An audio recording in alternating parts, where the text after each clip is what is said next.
Hi hello ಎಲ್ರಿಗೂ ನಮಸ್ಕಾರ. Welcome back to Swathu cooking YouTube channel.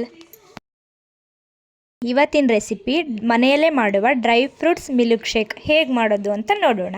ಹಾಗಿದ್ರೆ ಬನ್ನಿ ಏನೇನು ಇಂಗ್ರೀಡಿಯೆಂಟ್ಸ್ ಬೇಕು ಅಂತ ನೋಡೋಣ. ನಾನಿಲ್ಲಿ ಒಂದು ಅಂಜೂರ, 2 ಖರ್ಜೂರ, ಹಾಗೆಯೇ ಒಂದು ವಾಲ್ನಟ್ಸ್, ಹಾಗೆ ಬಾದಾಮಿ ಮತ್ತು ಸ್ವಲ್ಪ ಹಾಲನ್ನ ಸೇರಿಸ್ಕೊತಾ ಇದ್ದೀನಿ. ನಂತರ 1 ಅವರ್ ಇದನ್ನು ಹಾಗೆ ನೆನೆಯೋದಕ್ಕೆ ಇಡ್ತಾ ಇದ್ದೀನಿ.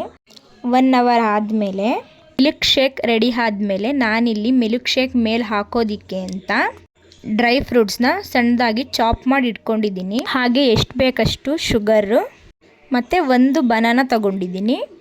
ನಂತರ ಜ್ಯೂಸ್ ಜಾರ್ಗೆ ನೆನೆಸಿರೋಂತಹ ಎಲ್ಲ ಡ್ರೈ ಫ್ರೂಟ್ಸ್ನ ಆ್ಯಡ್ ಮಾಡ್ಕೊತಾ ಇದ್ದೀನಿ. ಆ್ಯಡ್ ಮಾಡಿಕೊಂಡು ಗ್ರೈಂಡ್ ಮಾಡ್ತಾಯಿದ್ದೀನಿ.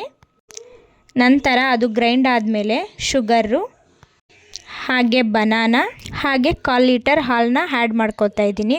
ನಿಮಗೆ ಬೇಕು ಅಂದರೆ ಹಾಗೆ ಹಾಕ್ಕೊಳ್ಳಿ ಹಾಲನ್ನ, ಇಲ್ಲ ಅಂದರೆ ಬಿಸಿ ಮಾಡಿ ಆರಿಸಿದ ಮೇಲೆ ಹಾಕ್ಕೊಂಡು ಮಿಕ್ಸಲ್ಲಿ ಗ್ರೈಂಡ್ ಮಾಡ್ಕೊಳ್ಳಿ.